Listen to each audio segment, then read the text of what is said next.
One of us sitting in this room needs to do is to educate the people that they like. How do we do that? Social media is our best tool, that's number one. And number two, every single city that we live in has a council meeting at least once or twice in a month. Prior to their session, they have a 3-minute citizen hours. Make use of those 3 minutes of citizen hours.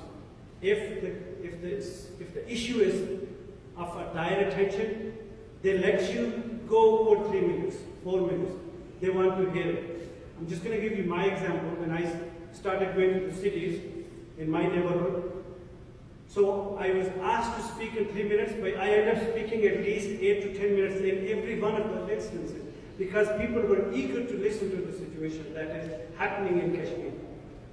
Human rights violation is an issue that is dear and near to every one of citizens of the United States.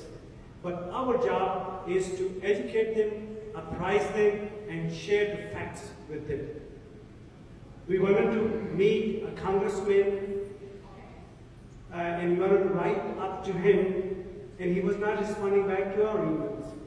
So when I spoke at the City Hall, so out of 13 of them wrote letters to congressmen, state senators, and to the President and the Secretary of State. I started getting response from every one of them. What I'm saying is, even though you may see 50, 60, or 100 people sitting in the City Hall, but you don't realize that every single session is telecast on their local TV channels and streamlined on their website. So there are thousands of people watching, and that issue is very crucial to all of us. And we need to understand that. You know, especially the nuclear threat that we're talking about, it's a very serious, genuine issue. And we need to apprise people that it's not that we're sitting 1,000 miles away that it won't affect us. Yes, it will affect us.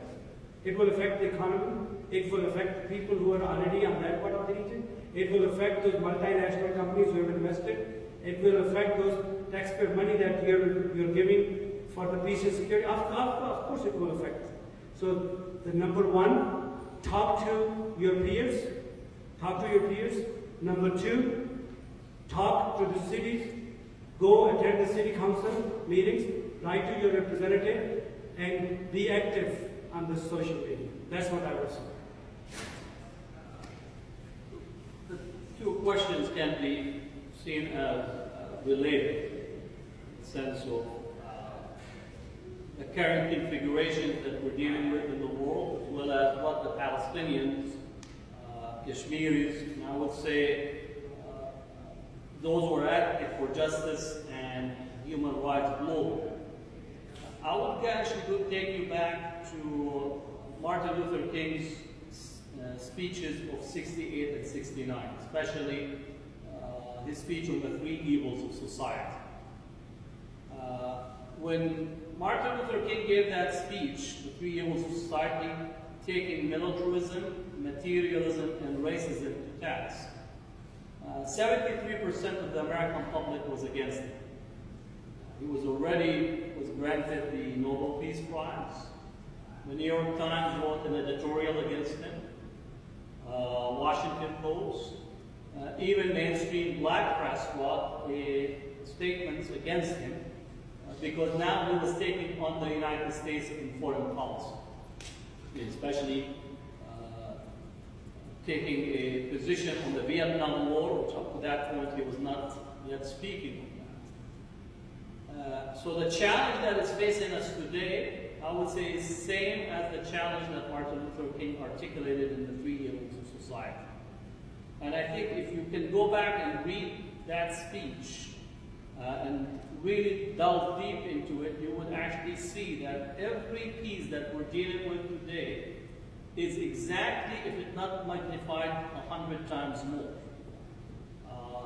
Militarism, again, I already spoke how much we are spending. The UN says that we need only $50 billion to address poverty globally.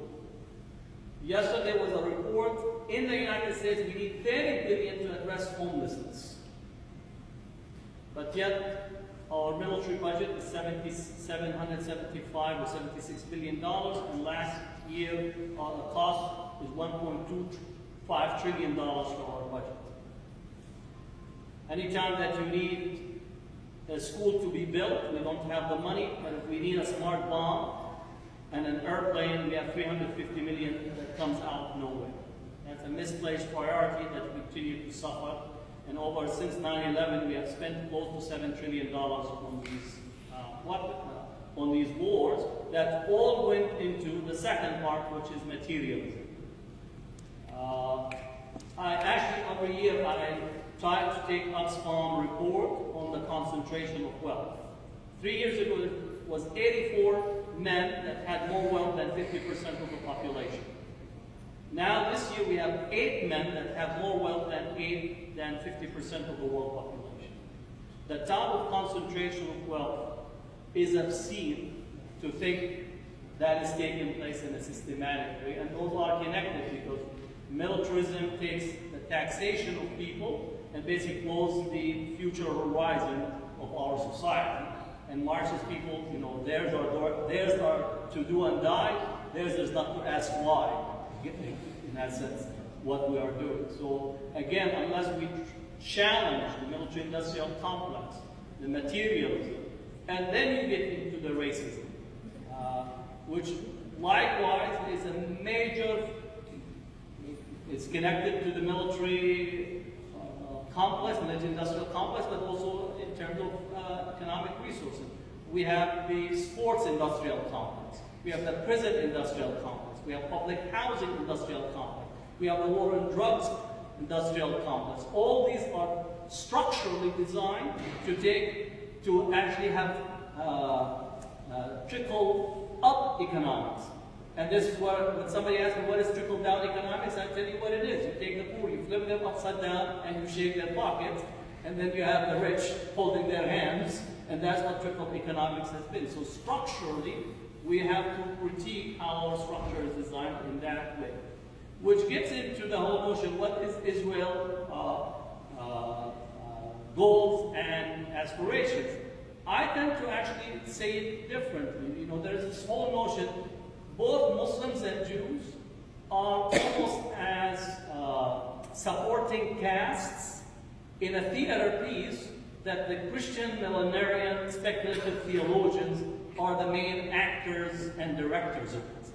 Our role is to come into the stage, give the tea, and exit stage left to bring Jesus comes back. When he comes back, he's supposed to kill 2/3 of the Jewish population, and then the Muslims are the realm of Satan.